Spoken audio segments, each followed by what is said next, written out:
अहिले चाहिँ tablet Roll up X on the beat, oh अति नै कडा छ तयारी काममा फोकस धेरै भयो अयासी भर्खरमा हिँडेको अल्लारे जोस छ तर दिमागले 42 साउन्ड चेन्ज हानिदिनु पर्यो गाली खायो चारैतिरबाट सो त्यही भएर हाम्रो मामाले नि सम्झाउनु भयो यहाँको यो इन्जिनबाट अलिकति साउन्ड आए जस्तो लाग्यो क्या ट्याब्लेटको साउन्ड एडजस्ट गर्न भन्यो मलाई प्राय अनलाइनमा हेरेको अनि त्यही भएर म ट्याब्लेटको साउन्ड बनाउन जान लागेको अहिले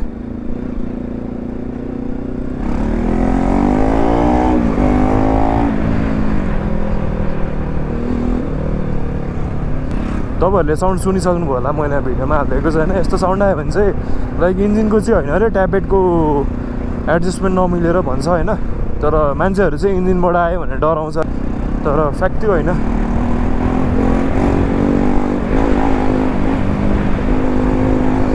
सो म चाहिँ अब थरी जान लागेको बनाउन मेरो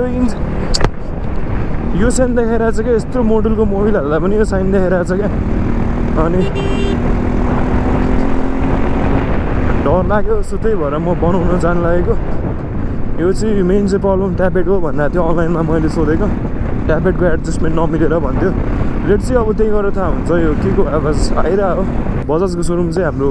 थलीमा मात्र छ क्या यतातिर म चाहिँ के भन्छु भने गाइज होइन नर्मली सर्भिसिङहरू हामीले बाहिर गर्छौँ नि सब मार्केट कपी हालिदिन्छ क्या अनि खत्तम हुन्छ क्या सर्भिसिङ गऱ्यो भने बाइक पनि माया लाग्छ होइन बाहिर सर्भिसिङ सकेसम्म नगरौँ होला क्या लास्ट दुःख पाउँछ यार सब मार्केट कपी हालिदिएछ होइन सामान अहिले दुःख पाउँछ क्या अब चिनजान भयो भने होइन आफन्त जस्तो छ भने चाहिँ गर्दा राम्रो किनभने उनीहरूले राम्रै सामान इनपुट गरिदिन्छ नत्र फक म्यान यो सेन्टर बाइक बाहिर गयो भने दुःख पाउँछ क्या मैले चाहिँ पहिला लोकल ठाउँमा सर्भिसिङ गराएको थिएँ क्या बाइक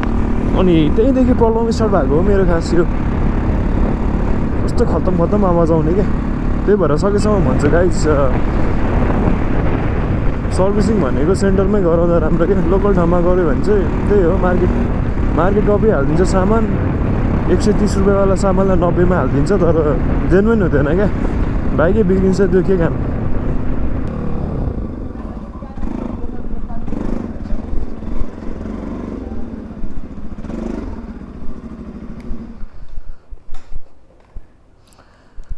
के छ दाइ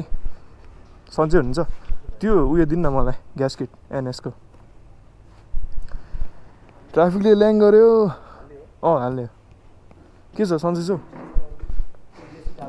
ग्यास किट हालिदेऊ होइन अनि त्यो मेरो ट्याब्लेट अलि एडजस्ट गरिदेऊ न यार पेट्रोल भन्दा पनि अर्कै आवाज आइरहेछ कि इन्जिन स्टार्ट गर्दाखेरि तातो होला यार म त कुदाउँदै आएको रन्काउँदै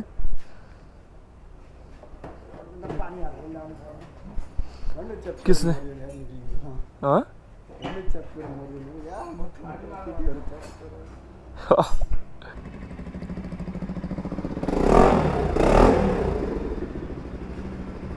पेट्रोल पनि खाइरहेछ क्या अनि ट्याब्लेट हो मैले त ट्याब्लेटको स्टार्ट बिहान स्टार्ट गर्छु नि त्यो खर्र आउँछ क्या आवाज इन्जिनबाट अनि जो चलाएपछि दिउँसोतिर केही नै हुँदैन यहाँ वासर हालेको छैन अस्ति यहीँ सर्भिसिङ गराएर त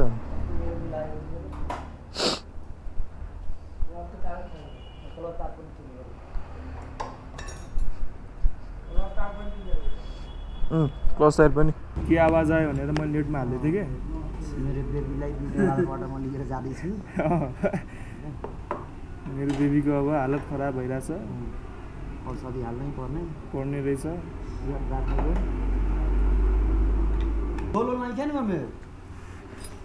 अहिले चाहिँ ट्याब्लेट खोलेर ट्याब्लेट एडजस्ट गर्दैछ यो ट्याब्लेटबाटै आवाज आएको रहेछ मेरो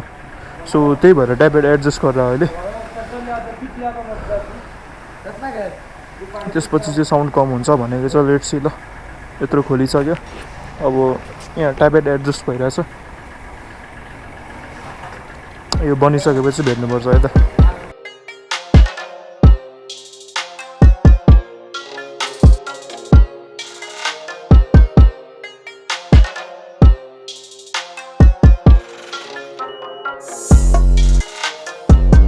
अगाडि चेकिङ हुँदो रहेछ भनेपछि लाइसेन्स बिल बुक त छ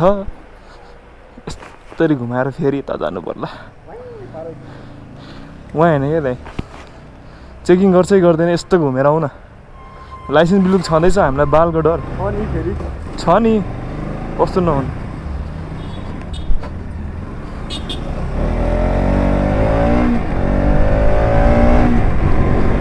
फेरि आउने हो लाइसेन्स बिलुक छँदैछ मलाई बालै भएन अगाडिबाट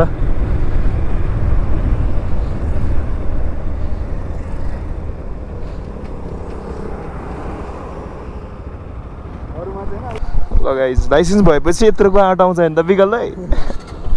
फेरि जाने हो चेकिङमा अनि लाइसेन्स नहुँदा त कम चेक गर्थ्यो यार लाइसेन्स भएपछि त चेकिङमा जाने हो नि फेरि बाल भएन क्या ट्राफिक कन्टेन्ट चाहिएको छ अहिले त ठिक्क छ नि त है अलि भागे जस्तो गरिदिने हो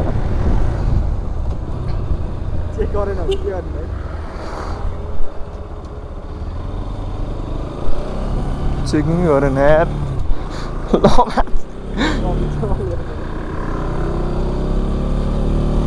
चेकिङै गरेन कन्टेन्ट चाहिरहेको थियो मा चेकिङै गरेन यार लाइसेन्स नहुँदाखेरि मा होइन दाइ यस्तो चेकिङ हाल्थ्यो भएपछि हेर्नु न चेकिङै हाल्दैन सो गाइस बाइक चाहिँ बनायो होइन टाइपराइटमा प्रब्लम रहेछ भन्यो टाइपराइटमा प्रब्लम भन्दा नि अलिकति एडजस्टमेन्ट नमिलेर हो होइन साउन्ड पनि बनाइहाल्यो अनि मेन चाहिँ कुदाएपछि दिउँसोतिर आउँदैन क्या साउन्ड बिहान स्टार्टिङ गर्दा चाहिँ त्यस्तो अघि भिडियोमा देखाएको साउन्ड आउँछ अब लेट चाहिँ भोलि एकचोटि चेक गर्नुपर्छ अनि थाहा हुन्छ गुड मर्निङ सबैजनालाई लेट्स चेक द साउन्ड चाबी लिनुपर्छ